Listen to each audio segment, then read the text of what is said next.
I think when it comes to 35mm film, so many of us have had our hands on it long before we could even register a memory.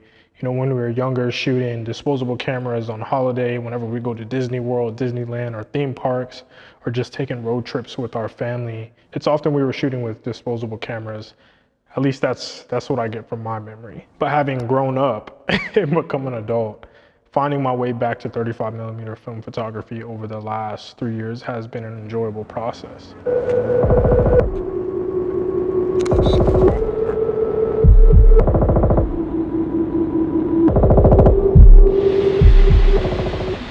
And today I'm gonna let you guys know how you can get started in 35mm film.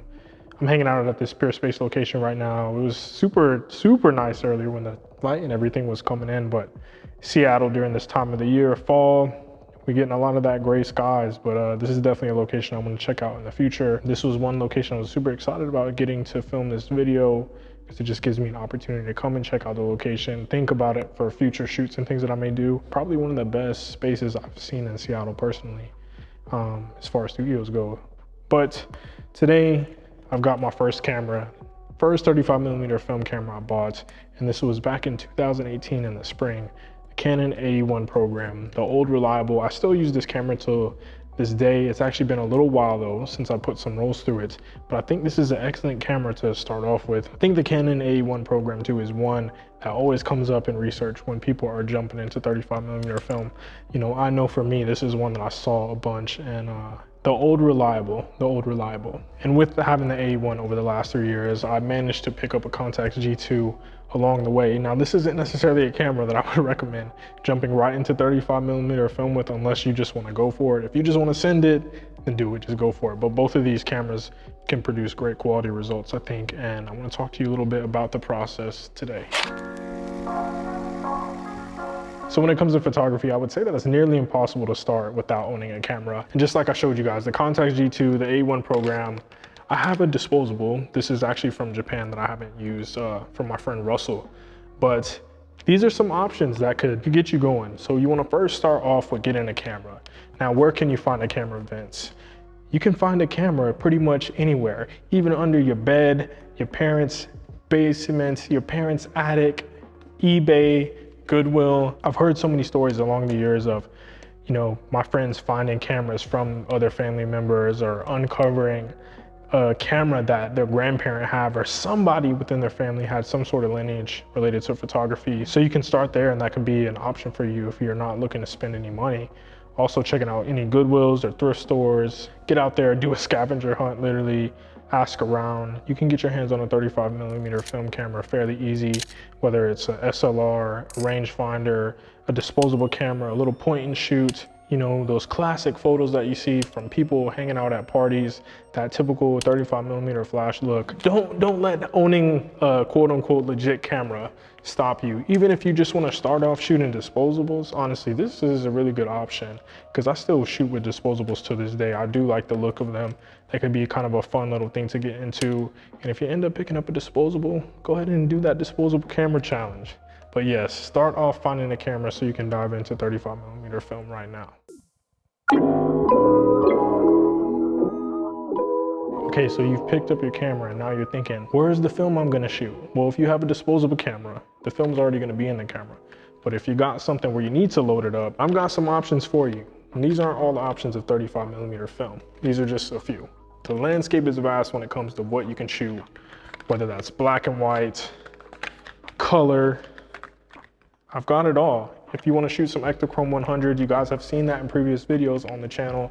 Even though I was shooting 120 in the Ektachrome 100, you can pick that up in 35mm too as well.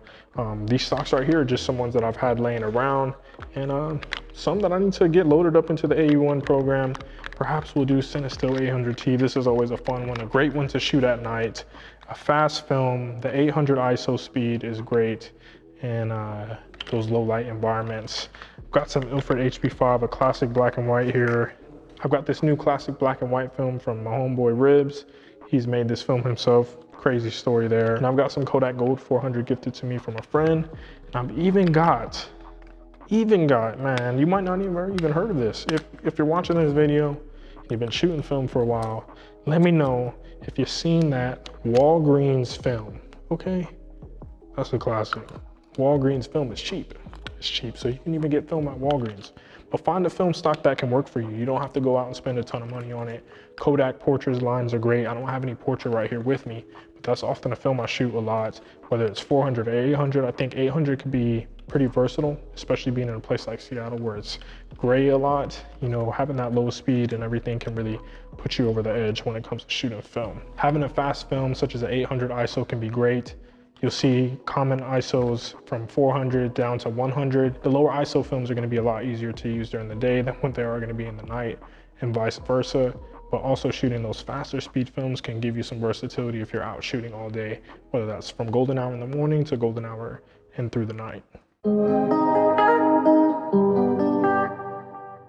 So now you've got your camera, you've got your film, and I know during this process for me, it took some learning. It took some reps, it took some practice. Learning how to properly load your film camera is going to be something that's super important so that you're not damaging your film during the process or exposing all of your film to light. Luckily, when it comes to 35mm cameras, I think they're fairly easy to load.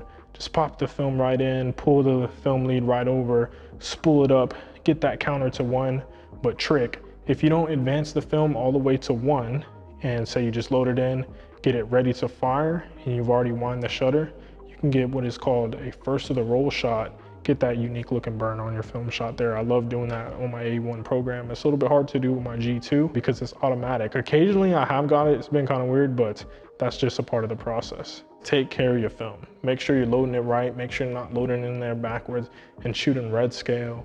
Make sure you're taking care of that process. So once you get out with that film, more than likely you're going to be shooting with a manual camera, so be prepared to lock in that focus manually. Me, I wear glasses, okay? My vision is not the best, okay? So I'll be double checking when I'm trying to focus that camera up, trying to make sure that everything is good. Because when it comes to film, or certain cameras, they're not going to have autofocus, but my Contax G2 has autofocus. It's not the best, but it's fun to use. The A1 program is a camera that doesn't. Now, when it comes to that speed of the film, make sure you're applying the right film to the right environment and understanding how to meter with the film.